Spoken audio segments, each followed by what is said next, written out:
maroon wax क्वाई साथीब जगह से लंबी फतर लंबी जे मपंग खुदिमक लोई पुंगलोई लोई इसिंग अमुक चाव लोइसन अदगी इशूसिन मरम लोइसन whole India other state highway अदगी खोगी डिस्ट्रिक्ट कनो के अदर डिस्ट्रिक्ट ओ मयाम जे पुंगलोई मैक्सिमम लोई अब लोई रे अदो पैसा दुदी खोई स्टेट सोर्स लेतमनिना हारेबा फाइनल फंगम खोगी स्पेशल कदाउ स्टेटस लेमगी स्कीम मयाम दो असी लौनना हायदना सरकार ना मसागी खोई सी तौरी सिमा प्रोपोजल माइन दार बजेट की सी तौसिदा खोइना स्पेसिफिक नि खोली हायना आइदि यावदुन अति अमते यावबिरनद्रे अदो इतादे खोदे मांगजे दुजे साइ सोर्स लेते दुं डेवलपमेंट तम होनेगा दसम लोन ओदा ला तो या पोंते ओनबा सिमजो ताप ताइ वाबिरन बनी अदुनि खोइ म्याम पुंजलगा एमएलए खुजि लेरिबा खोइ यंखै पुंजलगा हारिबि इशुजे लोसननाबा खोइ स्टेट याथोक्सी खोजु यावजगे खोना यावबा दरकार ले खोइ यावजगे ना खोन हाइजरिरो अदुगा हाउस जो इन हाइजनिंगदि डिमांड दि लोइन तथोक्रस यारे खनद्रसु अदु इशुसिगि मक्तदि honourable speaking through the honourable leader house इन पुनिंग जिंगजेसे ngarang हाइजगे अदुबु करी हरे तौरे हरगा सेंदा द खोइ पुनम चालगा तौरि साब्रा और नद्रगा सेंदा यावजगे खोइ पुनम समायना तौरि साब्रा अमदि तौनद मसाक तुमदि खोइ मथौ तारे अदुबु सी मयाम जे सिदि यावदनना मसागी तंगाई फतना सगी आई तहुंजिंग हाइजरीनी अदुगा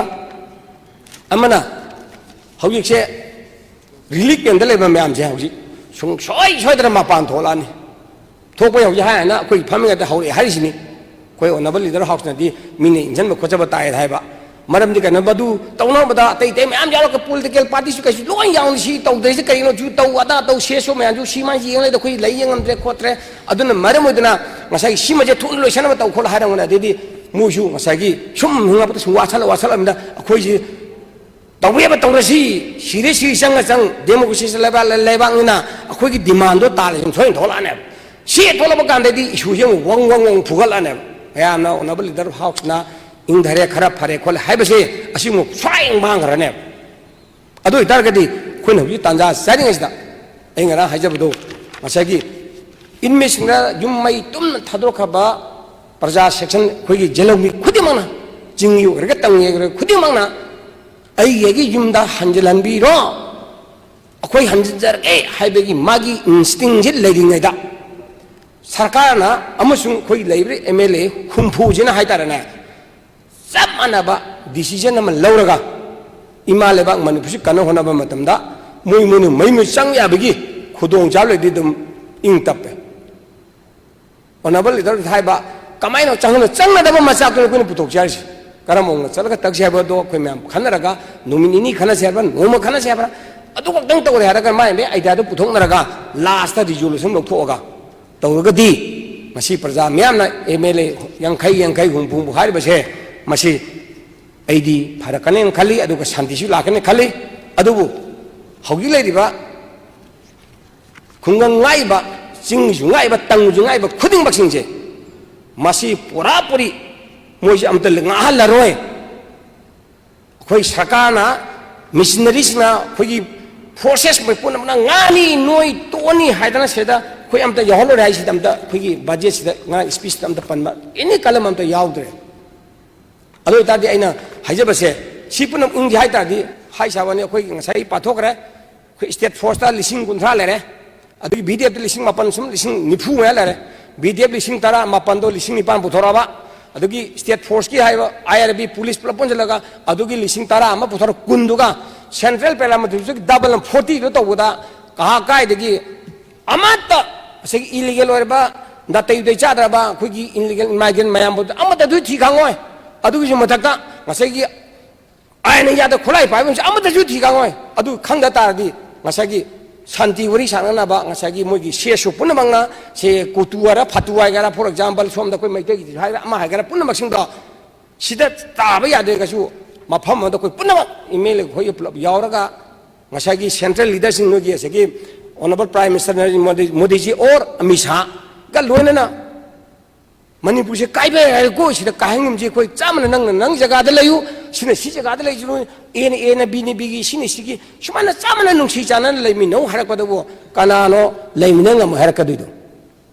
आइदी हरकनि खले अदुना सि लांगन होदब मतमददि हारिबा स्टेट फोर्स की मथौ से नाखई सेंगा हौजी विलेज वॉलंटियर प्रोसेस मैंजे नोय युमदा पोथारो लेलेसु तंबया मत तंबीरो थबुंग सु चपीरो अदुगा कंपनी हंगबे हंगीरो दुकान फम यौसु यौबीरो अदुगा ना कोई फजना तौरगे हाना हारिबा वॉलंटियर सिंग मथमोइदा ममित्ता अदि माइ थवाइदा सी लेरदी यारने मोइ उत्पमा कारंबा कोई स्टेट फोर्स सिंजिगा सेंट्रल फोर्स हदी यादेबा असम फल लौथोगा तोथोपिरगा अतोबा स्टेट सेंट्रल फोर्स यारिना मखोइदा कंबाइन तौरगा चप चाना ngасagi हेक तौबा मतम नंग हाइता होगी जिरी जो आरे सी पोसे था कयानो सही मयानेबा कयिम तंग लाइदो मयाम जाना लाइदो अदु तादी अदु मतम दा कोई स्टेट फोर्स चप चाना लेपगा सेंट्रल फोर्स चप चा लेपगा कोई मैतेना कुकी जगह ले जगह दिकी कुकी न मैते जगह ले जगह अदु फटना पैक तौर थम मतम कदाय दिकी बेकेट तंग दोइनबा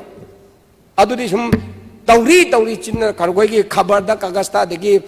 इलेक्ट्रॉनिक प्रिंट मीडिया हारगा सोम फिल लेतमिना हाइदि मोइदि वाइलोय ओरेदो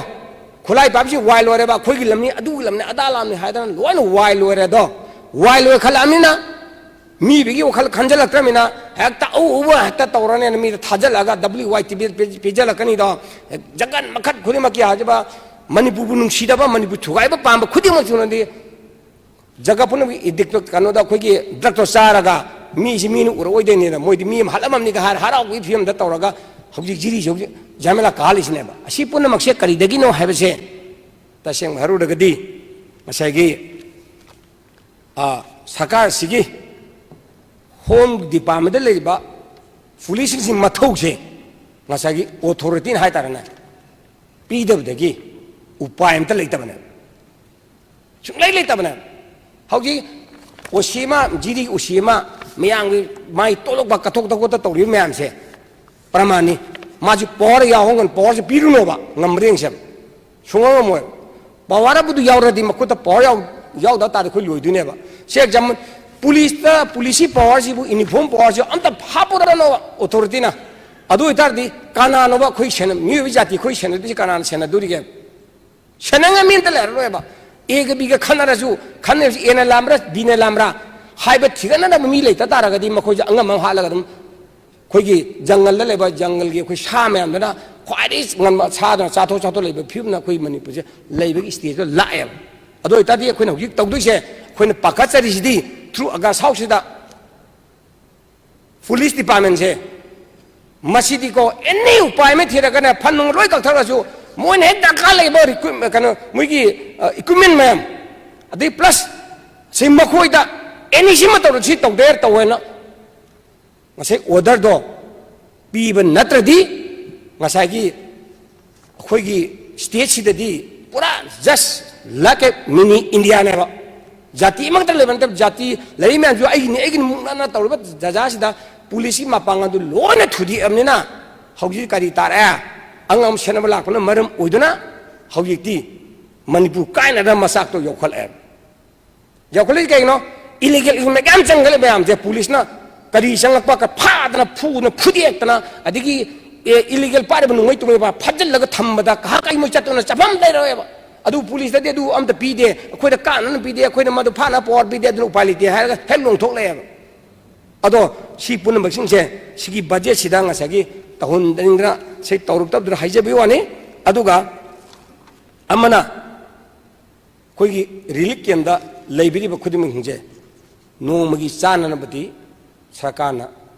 तौई है हाई अदुबु मखोइद फ्री हैंड थादब खरसु दुम यावदम ते दुम यावी अदुगिसु मथक्ता मोय मोयगी कमिटी बुम सेमी कमिटी दि मक्ता कायुमा नतै दिजा दसुम यावगा बजानी अदुबु हौजिक लेरिबा सिगी फिबन जिददी रिलीक केमदे लेबिरिबा अदगी खोगी टॉप टॉप मयुम चंगल लेबिरिबा मयाम सिंसे मसे ngallingada hogise tha taraga manga chujal amni sum kusalagadi mi side yaram sijalak khojal toksala kandadi atopa mayam ma na tai dei jadaba blaming mayam toksala kandadi hena worst condition la kandadi koi upai la oi adudegi di kari moina thonna na si rang gi dawini sina thonna si to na de punchi de sanaba yaro da phiba mala abagi तांजा लाबनिना हानदा number 1 ngасꯥꯏꯒꯤ ꯁꯤꯗ ꯄꯟ ꯁꯤꯗ ꯑꯩꯈꯣꯏꯒꯤ ꯍꯥꯏꯔꯤꯕ relief ꯀꯦꯝꯗ ꯂꯩꯔꯤꯕ ꯈꯨꯗꯤꯡꯃꯛꯁꯤꯡꯁꯦ ꯋꯤꯗꯤꯟ ꯊꯥ ꯁꯨꯛꯅꯨꯡꯗ ꯑꯗꯨꯒꯤ ꯃꯅꯨꯡꯗ ꯍꯥꯏꯔꯤꯕ ꯃꯌꯨꯝꯗ ꯆꯪꯕ ꯌꯥꯕ ꯃꯈꯩꯗꯨꯗꯤ ꯑꯩꯈꯣꯏ ꯃꯁꯤ ꯇꯧꯅꯅꯕ ꯁꯦꯝ ꯁꯥꯔꯦ ꯂꯨꯄꯥ ꯑꯁꯨꯛ ꯀꯥꯏꯊꯔꯦ ꯑꯗꯨ ꯇꯧꯔꯦ ꯑꯗꯥ ꯇꯧꯔꯦꯅ ꯍꯥꯏꯗꯕꯁꯦ ꯃꯁꯦ ꯑꯩꯗꯤ ꯑꯦꯃꯦꯟ ꯇꯧꯍꯟꯅꯤꯡꯉꯤ ꯍꯥꯞꯍꯟꯅꯤꯡꯉꯤ ꯑꯗꯨꯒ ꯍꯥꯏꯔꯤꯕ ꯔꯤꯂꯤꯐ ꯀꯦꯝꯗ ꯂꯩꯔꯤꯕ ꯃꯌꯥꯝ ꯄꯨꯝꯅꯃꯛꯁꯤꯡꯁꯦ ꯉꯁꯥꯏꯒꯤ ꯄꯤꯛꯈ꯭ꯔꯕ ꯀꯥ ꯃꯆꯥ ꯑꯃꯗ ꯇꯁꯦꯡꯅ ꯍꯥꯏꯔꯨꯔꯒꯗꯤ ꯑꯩꯈꯣꯏꯒꯤ ꯃꯩꯇꯩꯒꯤ ꯇ꯭ꯔꯦꯗꯤꯁꯟ ꯑꯗꯒꯤ ꯑꯇꯣꯞꯄ ꯇ꯭ꯔꯦꯗꯤꯁꯟ ꯃꯌꯥꯝꯁꯦ ꯁꯨꯝ ꯂꯣꯏ ꯀꯥꯏꯈꯠꯂꯛꯑꯦ ꯑꯩꯈꯣꯏ ꯃꯩꯇꯩꯗ ꯍꯥꯏꯔꯨꯔꯒꯗꯤ ꯑꯩꯅ ꯃꯧꯔꯕ ꯃꯇꯝꯗ ꯑꯩ ꯏꯇꯩꯗꯣ ꯎꯕꯒ ꯀꯣꯛ ꯈꯨꯝꯅꯔꯤꯕꯅꯤ ꯑꯩꯒꯤ ꯏꯀꯨꯕꯣꯛ ꯎꯕ ꯀꯥꯟꯗ ꯀꯣꯛ ꯈꯨꯝꯅꯔꯤꯕꯅꯤ ꯑꯗꯨꯒꯨꯝꯕ ꯃꯌꯥꯝꯒꯤ ꯇ꯭ꯔꯦꯗꯤꯁꯟ ꯃꯌꯥꯝꯁꯦ ꯄꯤꯛꯈ꯭ꯔꯕ ꯀꯥ ꯃꯆꯥꯗꯣ ꯂꯩꯅ ꯌꯥꯗꯕꯅꯤꯅ ꯄꯨꯔꯥ ꯐ꯭ꯔꯤ ꯇꯥꯔꯦ ꯑꯗꯩ ꯀꯔꯤꯒꯨꯝꯕ ꯀꯥꯟꯗ ꯅꯥꯇꯩ ꯆꯥꯗꯕ ꯃꯤꯠꯌꯦꯡ ꯅꯥꯇꯩ ꯆꯥꯗꯕ ꯑꯗꯨꯝ ꯊꯣꯛꯇꯦ ꯑꯗꯨꯝ ꯊꯣꯛꯂꯛꯀꯅꯤ ꯑꯗꯨ ꯁꯤ ꯄꯨꯝꯅꯃꯛꯁꯦ ꯑꯩꯅ ꯑꯣꯅꯔꯦꯕꯜ ꯁ꯭ꯄꯤꯀꯔꯒꯤ ꯊ꯭ꯔꯨꯗ ꯑꯣꯅꯔꯦꯕꯜ ꯂꯤꯗꯔ ꯍꯥꯎꯁꯀꯤ ꯄꯨꯛꯅꯤꯡ ꯆꯤꯡꯁꯤꯟꯖꯔꯤꯁꯦ ꯃꯁꯦ खरा थुनने एने उपाय थीरगा मयूम हंजनब अखोई सोल्यूशन पुथोनब रिजोल्यूशन लौन होनसी अदुगा सी लौद मरक्सिदा मखोइदा कोई करी हाइतारेने कोलोनी टाइप हाइतारे था क्यागी थमजाबनो निमि क्यानी थमजाबनो अदुगी मतुंगना थमकांदा मखोइ मिबे अमगी राइट तो सुमबांगजल आमने सुमबांगजल अबिना सिबनाबा सुम हेंजल आनी मांगदना नबा ओनबल लीडर ऑफ हाउस ना ओनबल स्पीकर थुदे हाइजरी से मसी मतंगा ngसाइगी तहुन जनिंगे अदुगा आई हंदकता लोइन सुन चलुरे रिली कैंदा चलुबा कांदा खुगी करी हादरे मोपा हाइदे चरुगी मोपाकता थारागा लाइबाकता तुमंबा याम ओय अदगी मेट्रेस पी मेट्रेस लाइबाकता तुमी कांगदोन पी हाय अमनी पिरम तोखरे अदे अइना हाजो क्वेश्चन स्टार क्वेश्चन हंजबनी ओनबल लीडर हाउस ता हरबा कांगदोन से तंगाई फदनने मसी पीद्रगदी मखोजा अदुमति लाइना हिंगलाए अदुगा नारे खोले दुजो खुगी तसेंगमदी मोइगी तमते स्पेशली होना हारिबा रिली केनला लाइबा नारगा ऑपरेशन तौदुबसु मोइद फास्ट प्रायोरिटी पीबीबा अदुगा मखोइदा खितंग दोगानबा मी अमा येंगबा नत्रदी अदुमति खमथिंग वाखल अमिना आई ममांग दैन हंगिबा क्वेश्चन दजु हारबा बेटसिंग कंगदोन जे सुंसोय सोदन पीननबा तौगनी पीगनी हाइगबनी हुगी फावगी ओइना मी अमदा कंगदोन अमक्तंग पी हाय हारबसु हंदु लेरे हंदु हकने अतै दिदि तौद्रमिना हेना नतै तै चादा फिन उराबना मसिजु पीनी पीरो हाबिसि ओनबल लीडर हागन सेंदोक पीबदा ऐ तहनजनी कैसे पैसा क्याम जे सुअन पैसा मैम काइथरक अदुदा पीबी कैसे काइबे नतेना असे ऐ तहनजनीगे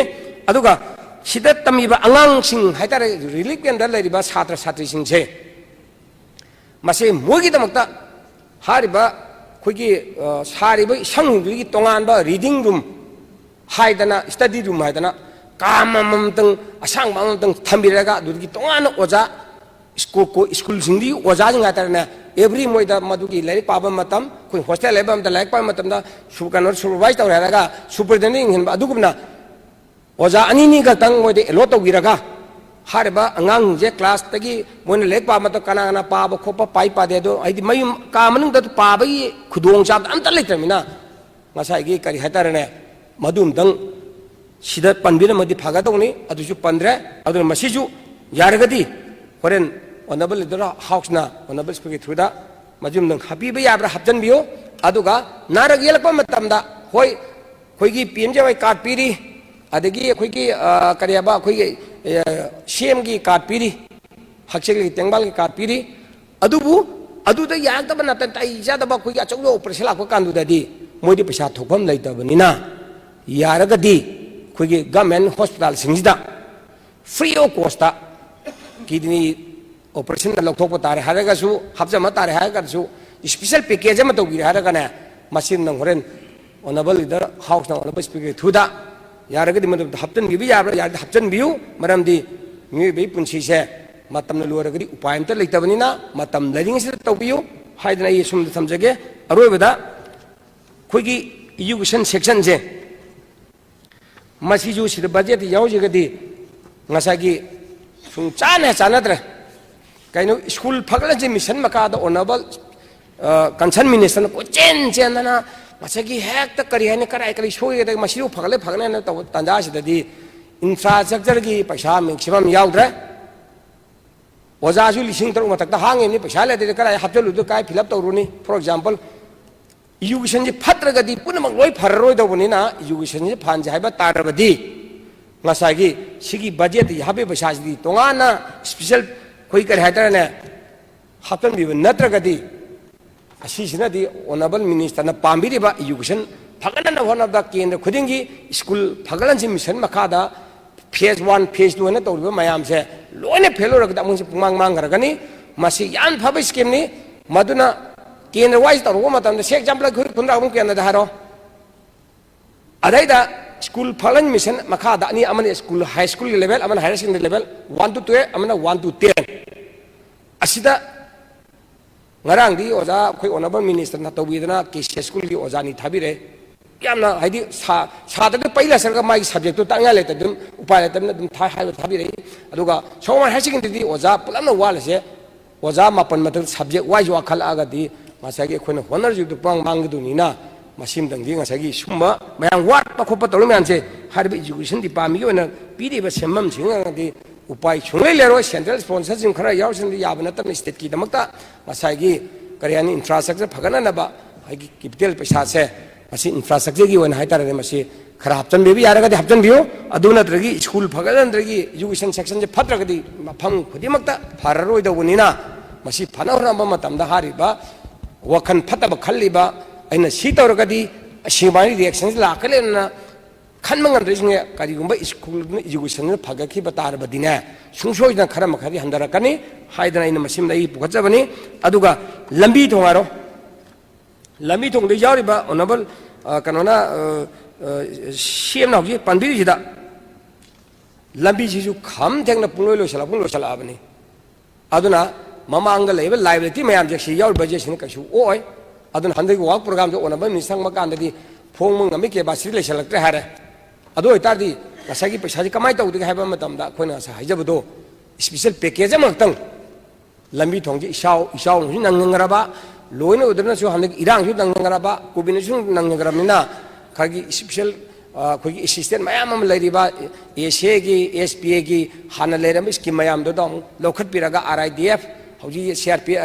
सीआरआईएफ लैरिबा मयाम सिगी तिनजलगा हाना लेब एसीए के ने एसपीए के ने हंगल हिंगल लगा लंबी जे फत्रदी टूरिज्म पूरी फेल टूरिज्म मतंग सि अमतु पांदे टूरिज्म पलक्ति आइन खानबददी लंबी दो लेतम टूरिस्ट कराय चलुदुन एमडीआर ओडीआर अमसुंग आईबीआर दा फावरगा नेशनल हाईवे टूरिज्म चंग खजि खतनेबा अदु मैक्सिमम होगी खुन मणिपुर लेबा टूरिस्ट स्पॉट मयाम सिदी मेजर डिस्ट्रिक्ट रोड ता चंगगा अदर डिस्ट्रिक्ट रोड ता चंगगा लाइबा ngaktaनेबा सिदी तमता लै पोंतेबा अदु ता लंबी दु यौननबा लंबी सिंग सिदी पूरी स्पेशल पैकेज अमा तौ होननबा हायना मदु तौरमदु आई सिमai हाइजबनी अदुना आई वफम ति हारगा असागी एग्रीकल्चर सिजु तसिंग कोइ मियोब त ख्वाइदगी कनो तो बाहाय तारने मरुब डिपार्टमेंट अमनी एग्रीकल्चर डिपार्टमेंट से लेते मियोब अमता लेररोय अदुदा लौ सिंग फार्मर सिंग उरागा कोइ सारिबनी फार्मर सिंग दमतन हायदना सिदा स्कीम सी हापे सी तौरे हाबजे अमा ताहे उदाबा हाय तारेने फार्मर सिंग हाय तारे को स्पीसीदा अदो इतादी मोय पिरिबि स्कीम खुगी करि हाय तारेने मोयगी इंश्योरेंस हायदरा कईगुम्बा नंग लौ परी तारा से लेबमदा सु पुथोगदी नंगी एवार्ड लुपा सु पिगनी अदुगी मत करियो नालक येलक मतमदने अखुन नोगी तुम तोंगान स्पेशल होना लौ ब फार्मसिंग दंदा अदु मनाम सुंग ब फार्मसिंग दोन कोन स्पेशल होना तोंगान थंगबनी हायबसिमा मसी तौदबसे मसिमसु तहनजनिंगी अदु इलेक्शन दक मिदि अनिगतंग लौजी गे अदु इलेक्शन जरगे अदुगा हारिबा लौ उबा फंगद्रबा इरांग मरम थोखरबा लौ चंग सुङेद्रबा से एग्जाम इकौदारो सदु लंपाक तारो अदगी सोमदा मसागी आ चिंगोंग द उबा यादबा जगा सिंगसिदा मसागी आइन सुम ताजबददी सुम लौ उबा यादबा जगा सिंगदा पैसा खरा पी हाइब्रा अदु इता मदु पी हाइतारगदी सिदा तसिंगबा सिदा पन्नदै हंगजबनी कईमु पिरम तारावदी कोई केंद्र लेबा इकौदा लेबा मयाम पुन मकुंदो खरा पी दे करीनागा डॉक्यूमेंट पुरो अदो डॉक्यूमेंट लोय चाकथोर उपायन द लेते हाइजले अदुगा अमु गूगल द येंगदो नै गूगल येंग हादादी असेसमेंट जे आदा चप्पं ngamdre इकौदा अदो दे कमान तौना जी टुक त चलगा कमान तौरुदुइनो अदु मजु रिलैक्सेशन याबे या लेरगदी अदो म लौ सुबा यादबा जगा खुंगंग मरी मै तुम चाखरबसिंग जगा दो अदुदी फुल्ली पीबी वाइना सिमदा ऑनरेबल स्पीकर थ्रू द तमजगे अदुगा लास्टली हारेबे एजुकेशन जे चाखुल अंजेना ताराबा ओजा सिंगजिदा तोंगानबा ओजा उन्नबगिदमक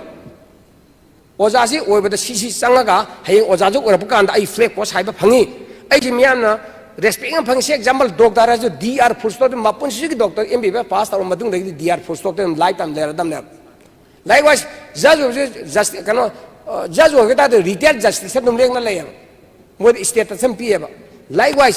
ओजा ओइनिंगना नबी दमकतने हौजी मणिपुर ओजा ओइनिंगबी चांग याम हंदरे पैसा थबिंगांग खनबी ओजा नि गुरु तंग बय वानी ओजा की सिमन अतमना ओइगदबा मयाम हिंगजिदी तोंगाना अनायक त चंगबोरसु क्यू मोय फास तौंबीबा अदगी नारागसु मोयद कमीशन पीबीबा सुमान ओजा ओइननबी दमकता कोई एजुकेशन सेक्शन फननबा गवर्नमेंट स्कूल फननबा ओजा से ओइननबी दमकता सिगी कनुसिदा यौरम डॉक्टर यहोनिंदना कोई तोंगाना मोयदा करियानी स्पेशल करी हाइदरा कोई स्टेटस हाइदरा करी मोयदा व्यवहार तौननबा अमा आई तहुंजंग पुखचबनी वाफुंग रस आई ऑनरेबल स्पीकर पीबी दंग थैंक यू थागचरी